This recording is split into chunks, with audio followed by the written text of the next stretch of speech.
Hello, it is I, Eli Surge, here to talk to you about the Chupacabra.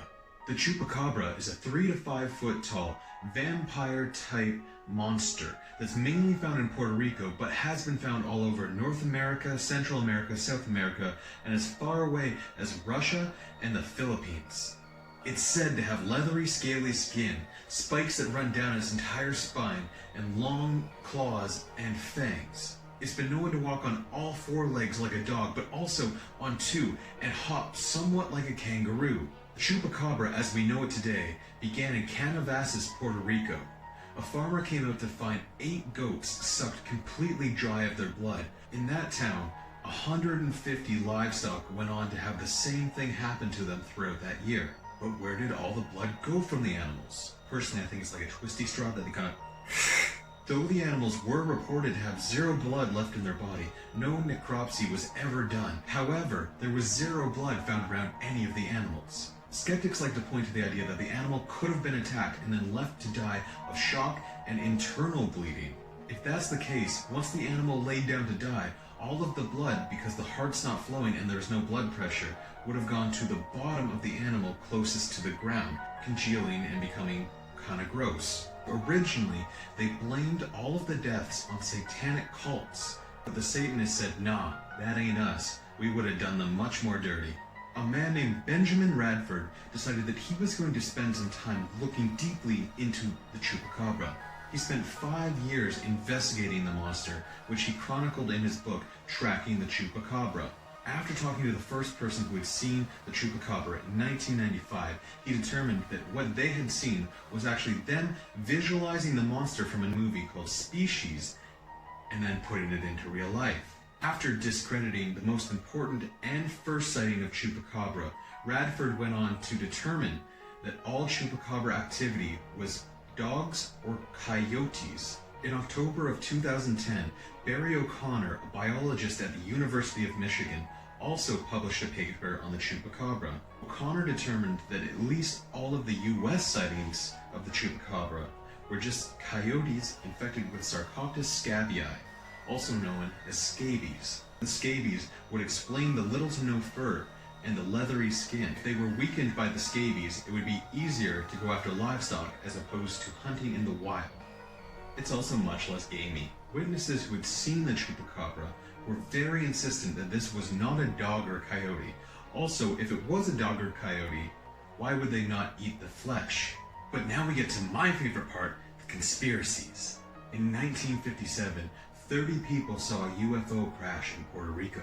To this day, where the UFO crashed, no trees will grow. When the government officials responded to this crash, they came across the ship filled with animals that matched the description of what we know the Chupacabra as today. Could they have escaped from that UFO? I would also like to point out that Puerto Rico is the southern tip of the Bermuda Triangle. Weird stuff happens there. There's a facility known as the Caribbean Primate Research Center, which is on an island just off of Puerto Rico. They've been doing tests on monkeys since the early 30s. Many monkeys have escaped the facility and have inhabited the island around it. For that reason, they now call it Monkey Island. It is believed at that facility that they have done tests on monkeys in underground bunkers to try to make them aggressive war weapons. I mean, what would you do if you saw an angry monkey running at you? Go bananas? But what I believe to be the most convincing argument is related to the Dugway Proving Ground just outside of Salt Lake City. It is a top-secret army base where they've been doing biological and chemical weapon testing since 1942. They are responsible for something known as the Skull Valley Sheep Kill. In 1968, they released Nerve Agent VX over a valley from a jet. This ended up killing 6,000 sheep, which they denied initially. But after the farmers were like, "Nah, we saw that," they admitted to releasing the agent. They are also connected to Agent Orange, which they tested in Puerto Rico before taking to Vietnam. It was reported through anonymous emails that in the 1980s, the Proving Ground was doing DNA tests with an extinct Australian dog. The dog was known as the thylacine, or the Tasmanian tiger.